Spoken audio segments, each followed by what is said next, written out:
Assalamualaikum warahmatullahi wabarakatuh. Selamat pagi. Seperti biasa, berjumpa kembali bersama Ujang Tekas. Dimana pada pagi hari ini pemekasan rumput yang berada di Jalan Majapahit, Kota Batam. Cuaca pagi hari ini cukup cerah, teman.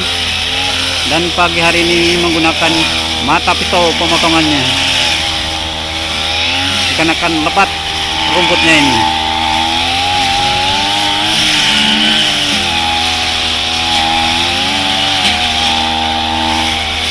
Beginilah kondisi Jalan Majapahit, rumputnya sangat tebal.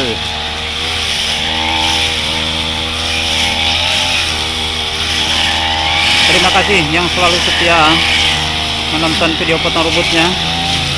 Semoga bermanfaat dan terhibur. Dan bagaimana keseruan potong rumputnya, simak terus videonya.